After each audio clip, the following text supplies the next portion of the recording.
Hello welcome to my mini blog साथीहरू। आज चाहिँ हामी माछा मार्नु आएको छौँ हाल उर्लाबारी तल सिम्बुटोल आन्टीको घरमा, मेरो साइली आन्टीको घरमा।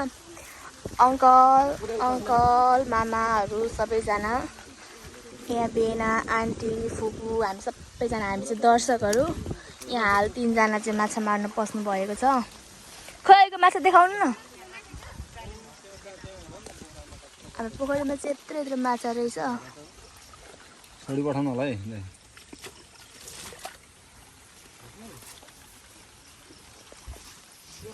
लोकल माछा खानु हुन्छ भने आउनु सक्नुहुन्छ सेम्बुटोल। बेच्ने होइन, बेच्ने हो भन न।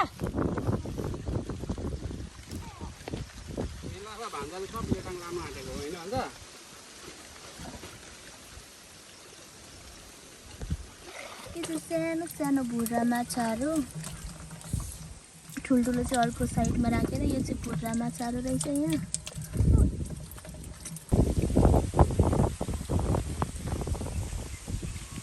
पनि फेरि भुरा माछाहरू। हाम्रो अङ्कलहरूकोतिर चाहिँ यता सबै पोखरी छ नि त। यहाँ पनि पोखरी छ, उता सबै त यो लाइन यताभरि यहाँ पर पनि मान्छेहरू माछा मार्दै हुनुहुँदो रहेछ।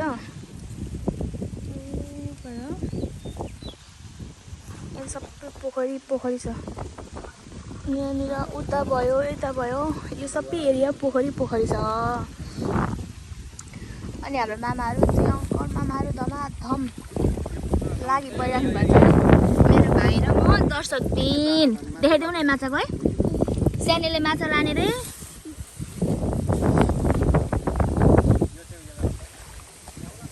अङ्कल चाहिँ माछा खेलाइराख्नु भएको छ, माछा पुरै हल्लाइराख्नु भएको छ। हजुर यस्तो मिठो हावा चलेको छ कि के भन्नु र फेरि। चलिरहेको छ हावा, फेरि आएको छ। के रे नानी? उता लग्यो 1 2 खोइ त 1 2 3 गयो बाँचो त्यो। पकाइ हजुर कुनलाई यसलाई पनि छोडिदिने, छोडिदेऊ लु। गयो। मामाहरू चाहिँ अहिले माछा खेलाउँदै हुनुहुन्छ यहाँनिर। यति लामो यो झुल सबैले माछा तान्ने हो।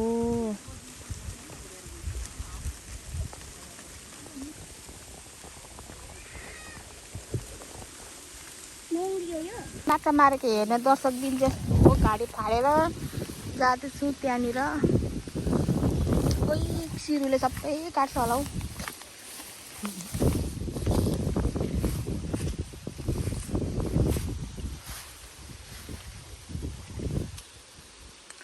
दुईजना दर्शक बिनहरू पनि त्यहाँ पर बसेर हेर्दै हुनुहुन्छ। हामी पनि यहाँ यही अन्ती भएन कि अझ अर्को लोड पनि निकाल्ने। हाम्रो चाहिँ यहाँको माछा धेरै बाठो भएर निस्किएन अरे माछा। फेरि हिजो पानी परेर बेसी पोखरीमा पानी पनि धेरै जमेको छ, त्यस कारणले पनि होला।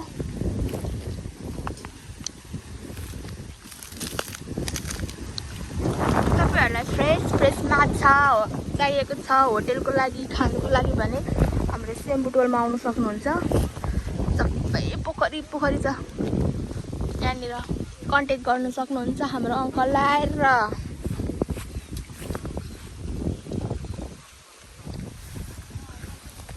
मेरो मामा चाहिँ थकित भएको अवस्था यहाँनिर, पित्तले भुँडी फर्काएर।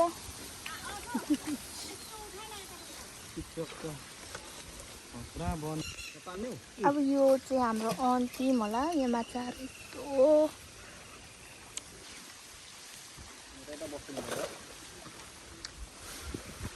नानी अलिक यता आऊ। साने तिमी चाहिँ अलिक पछाडि जाऊ, एक पछि जाऊ, पछि पछाडि जाऊ, चिप्लिन्छ नेटमा।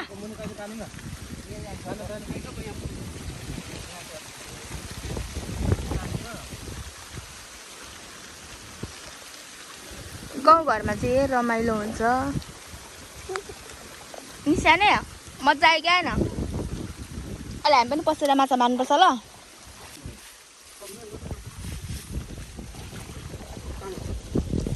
तानुम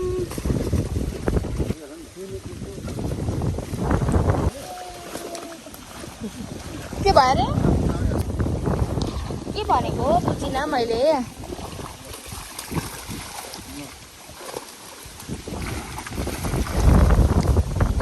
उयो त कत्रो ठुलो निस्क्यो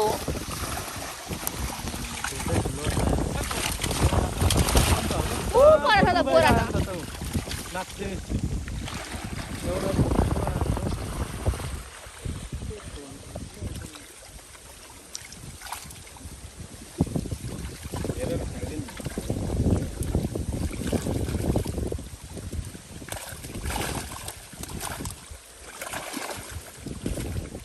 अब अर्कोचोटि निकाल्ने कि ननिकाल्ने अङ्कल अर्कोचोटि निकाल्ने कि ननिकाल्ने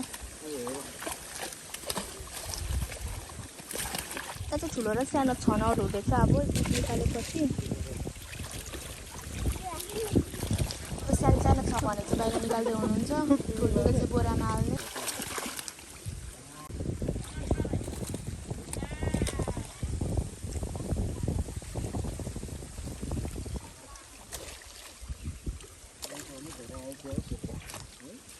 अब यही हो हाम्रो अन्तिम चाहिँ मामाले आधी बोरा निकाल्नु भयो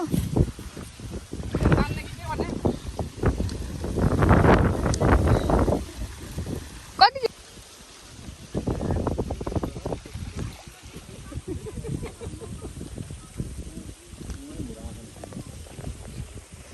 5 किलो अति माछा निकाल्यौँ हामीले अन्दाजी अब हाल अब सक्यो आजलाई यति नै यदि गर्नु होला मेरो भिडियो हस् त थ्याङ्क यू सबैजनालाई thank you for watching guys अब चाहिँ हाम्रो एन्ड भयो यो चाहिँ अब यहाँनिर सबै सानो माछाहरू मात्रै निस्किँदैछ सबै ठुलो चाहिँ बोरामा हालिसक्नु भयो